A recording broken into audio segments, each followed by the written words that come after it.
साथ संगत जी प्यार से कहिए धन निरंकार की। साथ संगत जी, सिमरन से मिलती है ताकत। जब आप सतगुरु का ज्ञान ले लेते हो तो आपके अंदर से मोह माया अहंकार मिट जाता है। साथ संगत जी, एक छोटी सी कहानी है। एक शिवम शिवम छोटे से बिजनेस से आगे बढ़ते चला गया और उसके अंदर अहंकार मोह माया इतना बढ़ गया। लोगों को पहचानना, अहंकार में चलना, पैसा कहाँ से आ रहा है घर में कोई हिसाब नहीं है।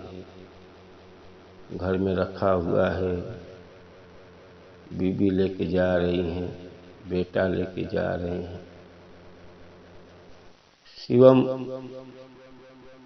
को ऐसा लगता है ये धन दौलत ही हमारी जिंदगी है, धन दौलत नहीं है तो हमारे जीवन में कुछ नहीं है। लोगों को मुसीबत पे भी काम आना बंद हो गया। कोई कोई अपनी मजबूरी सुनाता था। शिवम बोलता था मेरे पास पैसा नहीं है। और शिवम का नसीब देखो, धीरे धीरे पैसा कहाँ से लेते जा रहा है, क्या कर रहा है। बिजनेस के चक्कर में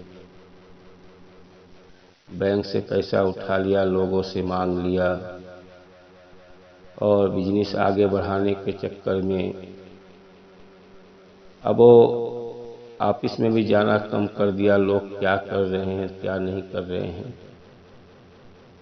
कभी परिवार के साथ में घूमना और पैसा टूटना शुरू हो गया।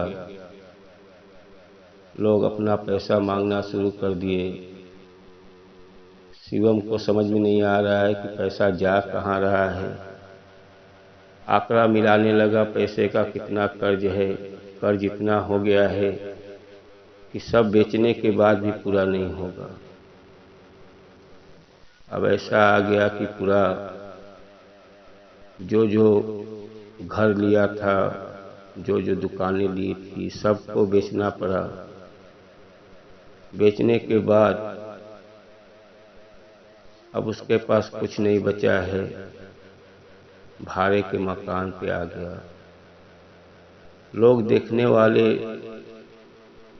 सोचने लगे कि इतना धन दौलत था, कहाँ से कर्जा हुआ।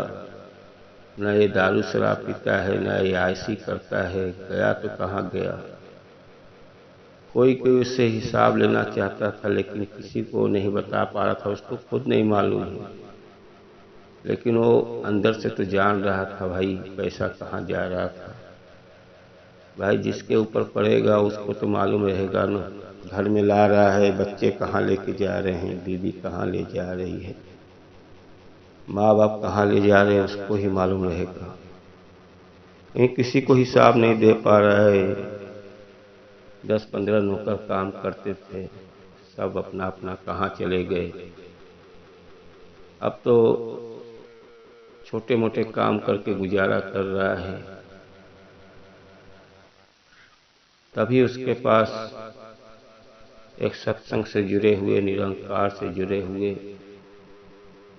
एक उनके पास से उनके साथ में उनसे मुलाकात हो गया और बातचीत होने लगा। अब वो निरंकार से जुड़े हुए हैं, संत महात्मा। अब उनसे रोज मिलते थे। देखो, हर संत महात्मा किसी का कल्याण ही करते हैं, उनके अंदर स्वार्थ नहीं रहता है। वो संत महात्मा उसके पास आते थे, रोज मुलाकात करना, बातचीत होना। इतना कर्ज हो गया है, इतनी पूरी कहानी बताते थे। और शिवम को नींद नहीं आता था, रात को सोता था, टेंशन में रहता था। अब वो संत महात्मा बोले देखो जो हो गया उसको छोड़ दो, कल क्या हो गया उसको भूल जाओ, कल क्या आने वाला है उसको याद करो। आप निरंकार से जुड़ जाओ, ब्रह्म ज्ञान ले लो, आपका सदगुरु माता जी सब कल्याण करेगी। उनके पीछे 2-4 दिन आते आते उनको ले गया सत्संग में, 2-4 बार सत्संग सुनाया। सुनाने के बाद वहाँ बैठने के बाद घर पे आए, फिर उनको संत महात्मा बोला आपको कैसा लगा, अच्छा लग रहा है तो ज्ञान ले लो। उन्होंने ज्ञान ले लिया और उनका सेवा सिमरन सत्संग करने लगे।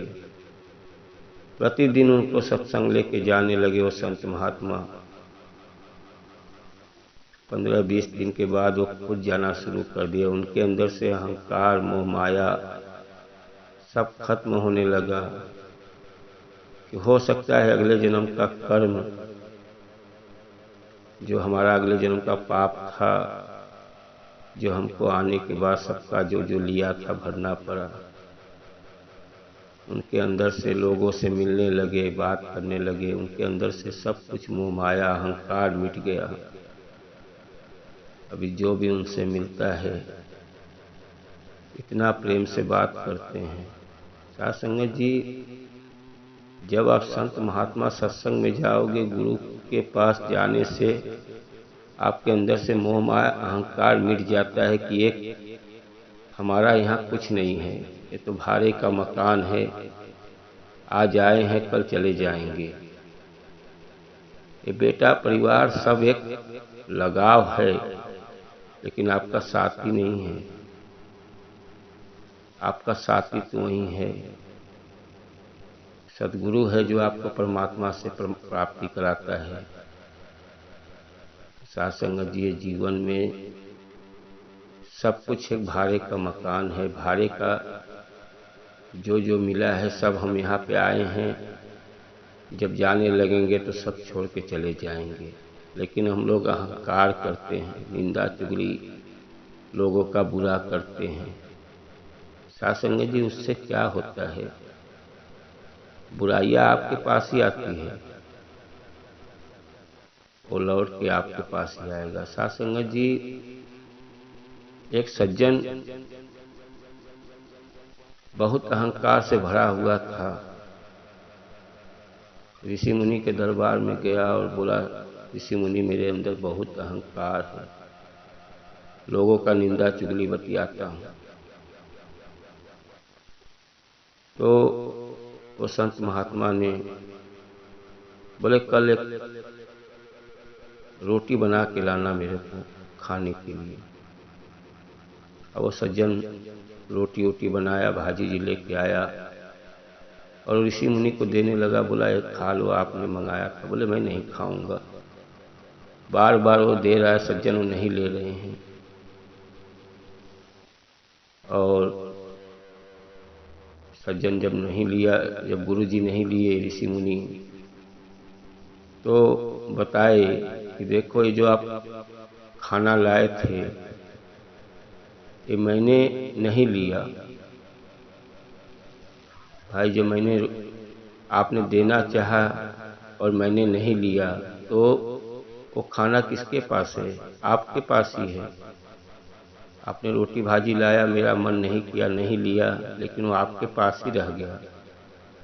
वैसे ही जब आप किसी को गाली देते हो, निंदा चुगली बतियाते हो, बुराइयां करते हो, मैं उस पर गौर नहीं करता हूँ, मैं नहीं सुनता हूँ आप क्या बोल रहे हो। आप मुझे गाली दोगे, निंदा चुगली करोगे, अहंकार करोगे, मैं हंस के चला जाता हूँ। अरे मैंने लिया ही नहीं तो मेरे पास कहाँ आया? तो जो आप किसी को गाली दिए हो, किसी को बुरा भला कहे हो, वो आपके पास ही आएगा ना। जब मैं नहीं लूँगा तो आपके पास ही आएगा। तो परमात्मा का नियम है, जो भी आप गलत काम करते हो वो दूसरा तो नहीं लेगा तो आपके पास ही है। जैसे आपने मुझे खाना देना चाहा, मैंने खाना नहीं लिया, तो खाना आपके पास ही है। वो सज्जन को समझ में आ गया कि जो भी हम करते हैं उसका कर्म का दंड हमको मिलता है। साध संगत जी, सतगुरु का सिमरन जब मिल गया तो आपके अंदर से मोह माया अहंकार मिट जाता है। सत्संग सेवा करते रहो और अपने जीवन का कल्याण करो। साध संगत जी, दास से कोई गलती हो तो क्षमा करना और प्यार से कहिए धन्य निरंकार।